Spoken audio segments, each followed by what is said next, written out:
Today we're delighted to announce that Frances Hesselbein has been named the recipient of the first Fred Leadership Award, and I can't think of anyone who's more deserving of that award and who's done more to advance the state of the art of leadership, not only one of the greatest leaders of our time, but one of the great teachers of leadership.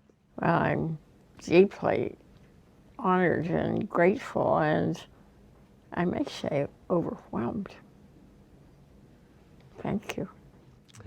So Frances is the chair of the Board of Governors of the Leader to Leader Institute, formerly the Peter F. Drucker Foundation for Nonprofit Management, and served as the founding president and CEO.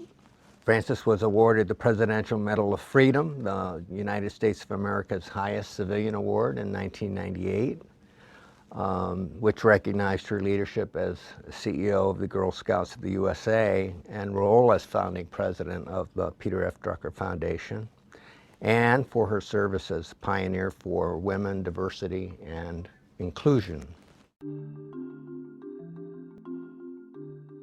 So, we think the world and the country are in a period of immense challenge, unprecedented economic turmoil to environmental crisis. And at that critical time, outstanding leadership has probably never been more important. Accompanying the need for exemplary leadership is the need for new ways to think about developing leaders. And that's really the essence of the thinking behind the creation of FRED, which is the acronym for the Future of Executive Development. So there's two parts to the whole idea of FRED. One is the FRED Forum. We want it to be a powerful group of thought leaders that will exchange ideas and information about where are the pockets of innovation that we can shine a light on. And then the second part of the idea of FRED is to learn from exemplary leaders, to capture their experience and wisdom and advice to pass on to the next generation.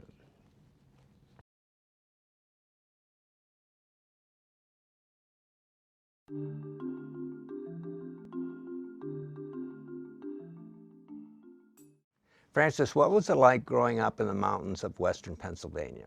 Most remarkable place to grow up, and never wanted to leave. My ancestors had been in those mountains since before the Revolutionary War, and I loved it, had a wonderful life there. And in Johnstown, who were the people that influenced you the most as a young person? My grandmother had the greatest impact upon my life growing up, as well as my career. I was 8 years old, and every weekend I spent a whole weekend with my grandparents in South Fork, Pennsylvania, 9 miles from Johnstown. My grandfather had a men's clothing store, played the pipe organ. So on the pipe organ shelf above the keyboard were two beautiful old Chinese vases. So one Saturday, I guess I was feeling very assertive, 8 years old, and I actually stamped my foot at my grandmother and said, "I want those vases." Instead of telling me what a bad girl I was, she put her arm around me and said, "Let me tell you about those vases. When your mother was 8 years old, some days she and her little sisters would come home from school crying because the bad boys were chasing Mr. Yi, calling him bad names, Chinky Chinaman, and worse, trying to pull his cue. He wore traditional Chinese dress. And one day there was a knock on the kitchen door. My grandmother went to the door, opened it. There was Mr. Yi with a big package wrapped in newspaper. And she said, "Oh, Mr. Yee, please come in. Won't you sit down?" And he said, "This is for you." He handed her the package. She opened it, and here were two beautiful, very old Chinese vases. And she said, "Oh, Mr. Yee, I couldn't accept these. They're far too valuable." He said, "I want you to have them. I have been in this town for 10 years, and they won't let me bring my wife and my children, and I miss them too much. I'm going back to China. And this is all I brought with me, the two vases. I want you to have them." And she looked at him and she said, "But Mr. Yee, why do you want me to have the vases?" He had tears in his eyes. And he looked at her and said, "Mrs. Wicks, I have been in this town for 10 years, and you are the only person who ever called me Mr. Yee." I cried my heart out for poor Mr. Yee, but that was the defining moment when I learned respect for all people. Mm-hmm. When I am in the White House about to receive the Presidential Medal of Freedom, when I heard President Clinton say, "I will ask this pioneer for women, diversity, and inclusion to please come forward," my grandmother and Mr. Yee were with me. Oh, that's a beautiful story. It's true. Beautiful story.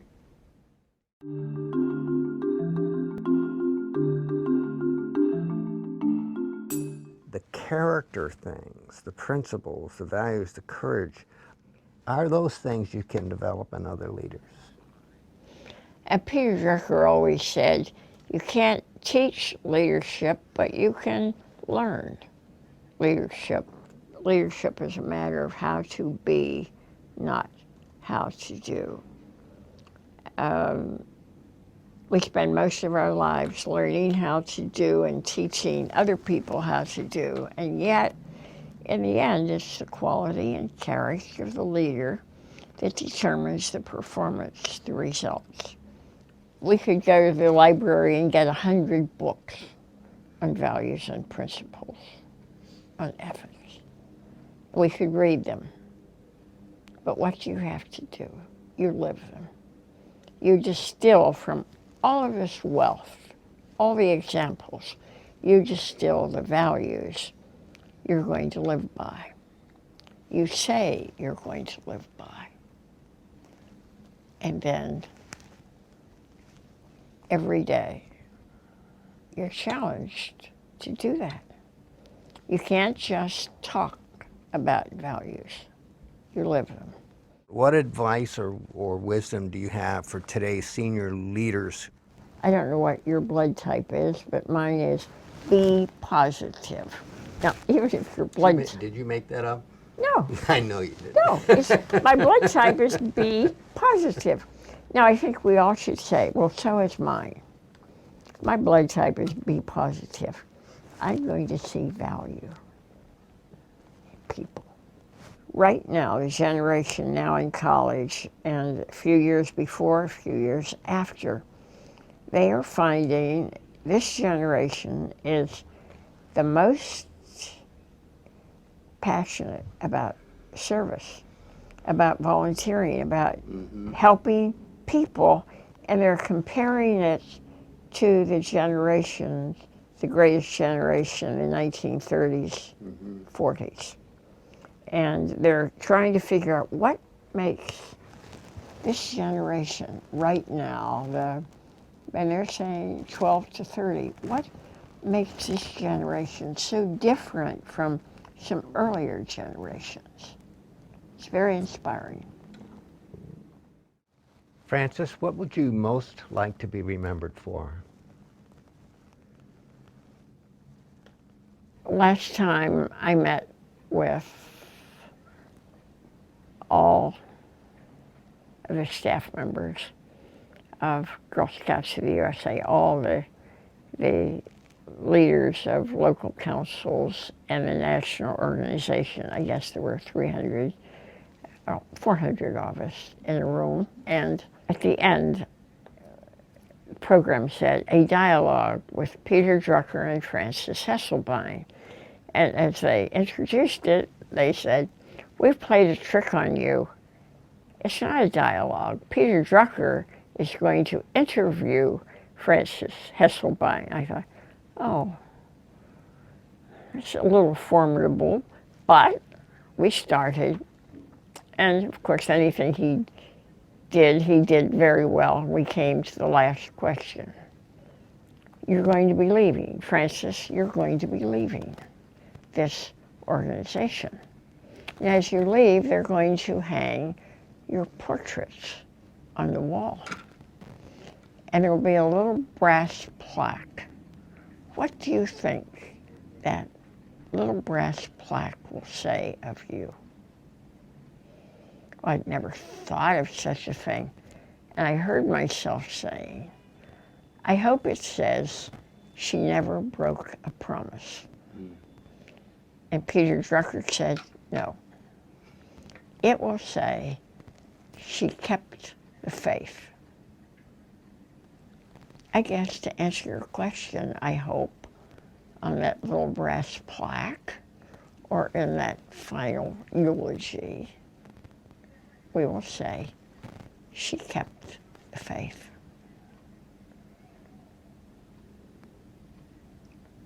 Very nice. Frances, thank you so much. It's such an honor to interview you and for you to receive this award. You know, the world is, as we know, looking for heroes. You're one of mine. Well, that's very kind and extravagant of you, but I love working with you, and you're one of my heroes. Well, thank you so And much. anytime you ring my bell, I go. Thank you. Thank you. Keep the faith. I will.